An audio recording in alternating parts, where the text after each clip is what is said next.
اسلام کے ماننے والوں میں کچھ چیزوں میں اختلاف ہے، یعنی وہ ماننے والے اسلام کے ہیں تمام، لیکن جو کچھ الگ الگ جو فرقہ بندیاں ہیں تو اس میں کچھ چیزوں میں اختلاف نظر آتا ہے۔ اسی میں سے ایک چیز ہے رفع یدین۔ نماز میں کچھ لوگوں کو آپ نے دیکھا ہوگا وہ رکوع سے پہلے اور رکوع کے بعد ہاتھ اٹھاتے ہیں، کندھے تک ہاتھ اٹھاتے ہیں۔ تو اس مسئلے پہ وہاں اختلاف نظر آتا ہے۔ کچھ لوگ کہتے ہیں، جو لوگ کرتے ہیں کہتے ہیں کہ یہ سنت ہے اسی لیے وہ کرتے ہیں، لیکن کچھ لوگ یہ کہتے ہیں، خاص طور جو حنفی حضرات ہیں احمد رضا خان صاحب کے ماننے والے جو بریلوی جو حضرات ہیں، وہ کہتے ہیں کہ یہ سنت نہیں ہے بلکہ یہ کافروں کا طریقہ ہے، اور وہ طرح طرح کے اس کے اوپر اعتراضات کرتے ہیں۔ تو اب آیا کہ ایک عام آدمی یعنی کہ ایک عام مسلم وہ کیسے سمجھے کہ صحیح کیا ہے اور غلط کیا ہے؟ اسی سے ہم لوگ اسی کے اوپر آج بات کریں گے کہ کیا یہ سنت ہے یا یہ غلط ہے، کیا یہ صحیح میں کافروں کا طریقہ ہے؟ اسی سے جڑی ہوئی باتیں ہم آپ کے سامنے ایک ایک کر کے دلائل رکھیں گے۔ سب سے پہلے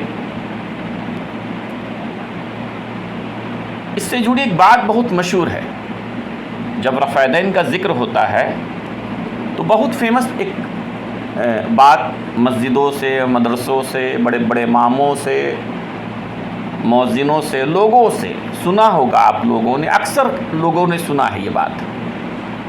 جو لوگ نہیں کرتے ہیں وہ لوگ کہتے ہیں یہ بات، یعنی جو رفع یدین نہیں کرتے ہیں وہ لوگ ایسی باتیں کرتے ہیں، کرنے والوں کو کہتے ہیں، جو لوگ رفع یدین کرتے ہیں ان کو کہتے ہیں۔ کیا کہتے ہیں؟ وہ کہتے ہیں کہ دیکھیے کہ رفع یدین یہ صحیح نہیں ہے۔ تو کیا دلیل ہے ان کے پاس؟ پہلے ان کے ہم دلائل کو رکھتے ہیں، پھر ایک ایک کر کے ایک دلائل رکھیں گے، دونوں کے دلائل رکھیں گے، بعد میں آپ کے سامنے واضح ہو جائے گا۔ تو جو لوگ نہیں کرتے ہیں وہ کرنے والوں کو منع کرتے ہیں۔ تو ان کے سب سے پہلی دلیل یہ ہے، جو حنفی حضرات ہیں، جو بریلوی مسلک کے جو ماننے والے ہیں، جو سنی کہتے ہیں اپنے آپ کو، وہ کہتے ہیں کہ نبی یہ محترم صلی اللہ علیہ وسلم کے دور میں جو کفار مکہ تھے، جو مشرک تھے، جن کے دلوں میں ایمان مضبوط نہیں ہوا تھا، تو وہ نماز میں آتے تھے، اور نماز میں جب وہ آتے تھے تو بت کو ہے نا اپنے بغل میں چھپا کر وہ لے کے آتے تھے۔ تو اللہ کے رسول کو اس کا علم ہوا، تو آپ نے ان لوگوں کو دیکھا کہ وہ بت لے کے آ رہے ہیں، تو ان لوگوں نے، تو آپ نے کیا کیا؟ تو آپ نے کہا کہ دیکھو تم رکوع سے پہلے اور رکوع کے بعد ہاتھ اٹھایا کرو۔ تو ایسے کرتے تھے، اور ایسے کرنے سے کیا ہوتا تھا کہ وہ بت گر جاتا تھا۔ تو آیا کہ بولنے کا مطلب یہ ہے کہ یہ جو طریقہ ہے، مقصد یہ تھا ہاتھ اٹھانے کا، بت گر جائے۔ یہ وہ لوگ کہتے ہیں جو لوگ رفع یدین نہیں کرتے ہیں، اب کرنے والوں کو یہ بات کہتے ہیں، اور بڑی مشہور بات ہے یہ، بہت مشہور بات ہے یہ۔ تو سب سے پہلی بات یہ ہمیں دیکھنا ہوگا کہ کیا یہ بات صحیح ہے یا غلط ہے۔ پہلی بات یہ جاننا ہوگا نا کہ یہ بات صحیح ہے یا غلط ہے۔ جتنی بھی صحاح ستہ کی کتابیں ہیں، تاریخ کی کتابیں ہیں، کہ کیا اللہ کے رسول کے دور میں، نبی محترم کے دور میں ایسا ہوا ہے؟ کیا یعنی کہ نبی محمد صلی اللہ علیہ وسلم کے دور میں کفار مکہ یا جو لوگ بھی جن کے ایمان مضبوط نہیں ہوئے تھے، کیا وہ بت بغل میں چھپا کر لاتے تھے؟ کیا ایسا واقعہ ہوا ہے؟ تبھی آپ نے کہا کہ تم رکوع سے پہلے اور رکوع کے بعد ہاتھ اٹھایا کرو، یہ واقعہ ہوا ہے کیا؟ جو اتنے دھڑلے سے مسجدوں سے، مدرسوں سے، اماموں سے یہ بات سننے ملتا ہے، یہ واقعہ کہاں ہوا ہے؟ آپ جانتے ہوں گے اسلام کے جانکار، ایک اسلام کا ادنا سا بھی جانکار، اسلام کی تمام چیزیں، ایک ایک چیزوں کا ذکر کتاب و سنت میں موجود ہے، چھوٹی چھوٹی چیزیں۔ مثال کے طور پہ آپ باتھ روم جائیں تو باتھ روم جانے سے پہلے آپ بایاں پاؤں رکھیں، نکلنے کے وقت باتھ روم سے جب آپ نکلیں تو آپ دائنا پاؤں رکھیں گے، مسجد میں جب داخل ہوں تو دائنا پیر رکھیں گے، باہر نکلے تو بایاں رکھیں گے، پانی نہیں ہے تیمم کریں گے۔ ہر چیزوں کا، چھوٹی چھوٹی چیزوں کا، ہر ایک ایک چیزوں کا ذکر ہے۔ تو یہ واقعہ جو ہوا ہے، ایسا ہوا، یہ بات کہاں موجود ہے، کہاں لکھا ہے؟ احادیث کی کس کتاب میں؟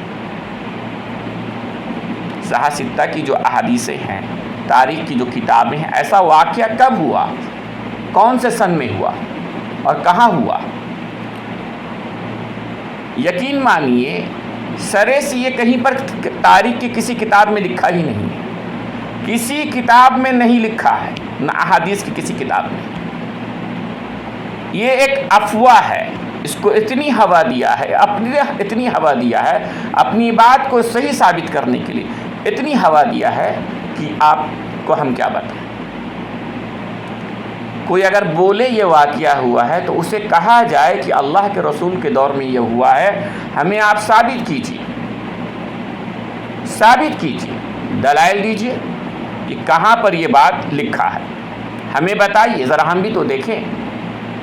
یہ ہوا ہی نہیں ہے، یہ واقعہ ایسا ہوا ہی نہیں ہے، لیکن جو لوگ نہیں کرتے ہیں وہ اپنے آپ کو صحیح ثابت کرنے کے لیے وہ ایک کہانی کو رچا اور اس کے اوپر اتنی لمبی باتیں، اور وہ مسجدوں سے، مدرسوں سے یہ بات کہتے ہیں۔ میری دوبارہ پھر سے گزارش ہے، اگر کوئی یہ بات کہتا ہے کہ یہ واقعہ ہوا ہے نبی کے دور میں تو وہ ثابت کرے، وہ دلائل دے، کسی عالم کی بات نہیں کرے، کسی عالم کی کتاب کی نہیں، کتاب و سنت کی بات کر رہے ہیں کہ قرآن میں کون سی آیت ہے کہ جس میں یہ ذکر ہے کہ وہ بت لے کے آتے تھے اور نماز پڑھتے تھے بت لا کر۔ یہ احادیث کی کس کتاب میں یہ بات موجود ہے؟ میں اس کی بات کر رہا ہوں۔ کسی نے کہہ دیا یہ ہوا تو یہ نہیں چلے گا نا، کتاب و سنت میں ہر بات موجود ہے تو یہ بھی بات موجود ہونا چاہیے، اگر ہوا ہے تو موجود ہونا چاہیے۔ تو اتنے دھڑلے سے یہ بات کہا جاتا ہے۔ دوسری بات، بڑا دھیان سے سنیے گا، پوری باتیں سن لیجئے گا، اطمینان سے، سکون سے، اور بیٹھ کے سوچئے گا، بہت آسانی ہوگا فیصلہ کرنے میں، تعصب سے نہیں، نفرتوں سے نہیں، دھیان سے، غور و فکر سے سنیے پہلے۔ دوسری بات یہ، مان لیتے ہیں ہم آپ کے حساب سے، سمجھنے کے لیے مان لیتے ہیں یہ واقعہ ہوا ہے، ایسا نبی کے دور میں ہوا ہے، صرف ماننے کے لیے کہہ رہا ہوں، حقیقت میں نہیں ہوا ہے، بالکل نہیں ہوا ہے، اور کوئی ہوا ہے کہتا ہے وہ ثابت کرے، لیکن بات کو سمجھانے کے لیے مان لیجیے واقعہ ہوا ہے کہ کچھ لوگ کیونکہ کہتے اسی طرح سے کہ وہ نبی محمد کے دور میں صلی اللہ علیہ وسلم کے دور میں آتے تھے اور بت کو بغل میں لے کے آتے تھے، تو اللہ کے رسول نے کہا کہ تم ہاتھ اٹھایا کرو۔ آپ ایمانداری سے بتائیے، ایک ادنا سا بھی طالب علم کسی سے بھی پوچھے، آپ کسی کو بتوں سے محبت ہو تو اس کے اندر کیا ہے؟ اس کے اندر شرک موجود ہے، اس کے اندر شرک موجود ہے۔ کسی کے اندر شرک ہو تو اس کے تمام اعمال برباد و غارت ہے، بیکار ہے، کوئی فائدہ نہیں اعمال کے۔ جب کسی اعمال کو کرنے کے کوئی فائدہ ہی نہیں، کسی کو بتوں سے محبت ہے تو اسے کس چیز کی تعلیم دی جائے گی؟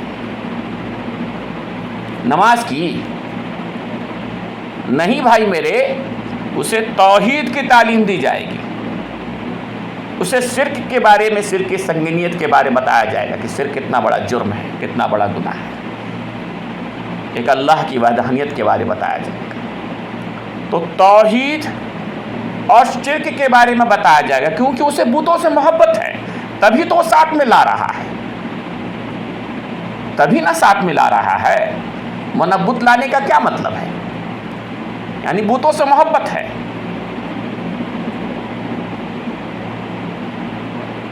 تو اسے نماز کی تعلیم کیوں دی جائے گی؟ یعنی کہنا یہ چاہتے ہیں کہ اللہ کے رسول جیسی شخصیت پر اتنا بڑا بہتان ہے، بولتے ہوئے شرماتے نہیں، نہ لرزتے ہیں، یہ نہ ذرا سا انہیں خوف نہیں ہوتا، سوچتے بھی نہیں ہیں کہ اس شخصیت کے اوپر آپ یہ کہنا چاہ رہے ہیں کہ انہیں یہ بھی نہیں معلوم کہ کیسے تعلیم دی جائے امت کو۔ اگر شرک ان کے اندر موجود ہے تو نماز کی تعلیم کیوں دیں گے آپ؟ وہ بھی بار بار ہر نماز میں آ رہے ہیں تو بت گر رہا ہے، بت گر رہا ہے، ایک نماز کی بات ہی نہیں ہے، ہر نماز میں وہ آ رہے ہیں، بت لے کے آ رہے ہیں، ہر نماز میں آ رہے ہیں بت لے کے آ رہے ہیں آپ کے حساب سے، اور وہیں پر وہ لے کے آ رہا ہے، بغل میں ہی اور کہیں پر نہیں۔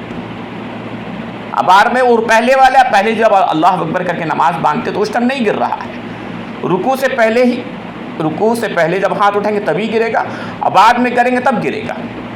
عجیب منطق ہے ان کا، کیونکہ اپنے آپ کو اس کو صحیح ثابت کرنا ہے ان کو کہ ہم صحیح اور دوسرے غلط ہیں،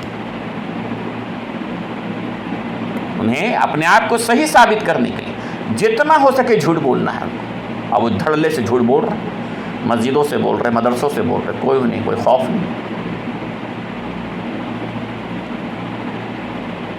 تو بھائی اگر وہ بت لاتے تھے تو انہیں توحید کی تعلیم ملے گی، شرک کے بارے بتایا جائے گا کہ بھائی آپ ان سے محبت نہیں کر سکتے، کیونکہ بتوں سے محبت، غیر اللہ سے محبت یہ کفر و شرک ہے، اس کے بارے بتایا جائے گا نا، کہ نہ کہ اسے نماز کی تعلیم دی جائے گی، کیونکہ فائدہ ہی نہیں۔ پھر اگر کسی کے پاس کوئی شرک کرتا ہے تو اس کے اعمال قبول ہوں گے؟ تو عام آدمی بھی، ایک عام مسلمان جانتا ہے، ہر ایک جانتا ہے، اس کے کوئی اعمال قبول ہی نہیں ہوں گے، کوئی اعمال قبول ہی نہیں ہوں گے۔ شرک ایک اتنا بڑا جرم ہے، وہ تمام اعمال کو برباد کر دیتا ہے، تمام پوری زندگی کے اعمال۔ اور یہاں یہ کہا جا رہا، وہ بھی کس شخصیت کے بارے میں؟ نبی محترم کے بارے میں، کہ بندے کے اندر شرک موجود ہے، آپ دیکھ رہے ہیں لیکن آپ کہہ رہے ہیں کہ نہیں نماز پڑھ، یعنی انہیں یہ بھی نہیں پتا، نہ استغفر۔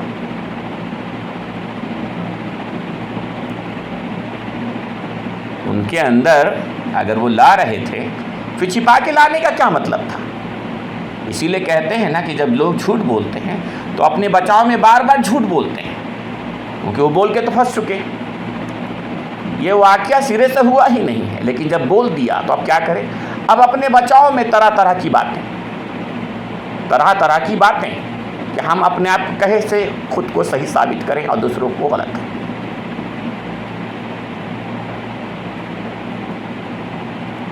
تو اللہ کے رسول نے انہیں توحید کی تعلیم کیوں نہیں دی؟ اگر یہ ہوا تو نماز کی تعلیم کیسے دے گی؟ اگر یہ ہوا ہے واقعہ تو توحید کی تعلیم کیوں نہیں دی؟ یہ بات خود بتاتا ہے کہ ایسا واقعہ ہوا ہی نہیں ہوا ہے۔ وہ جھوٹ پر جھوٹ بول رہے ہیں آپ سے، کیوں؟ اپنے آپ کو صحیح ثابت کرنے کے لیے۔ تو یہ دوسری مثال میں نے آپ کے سامنے رکھی۔ اب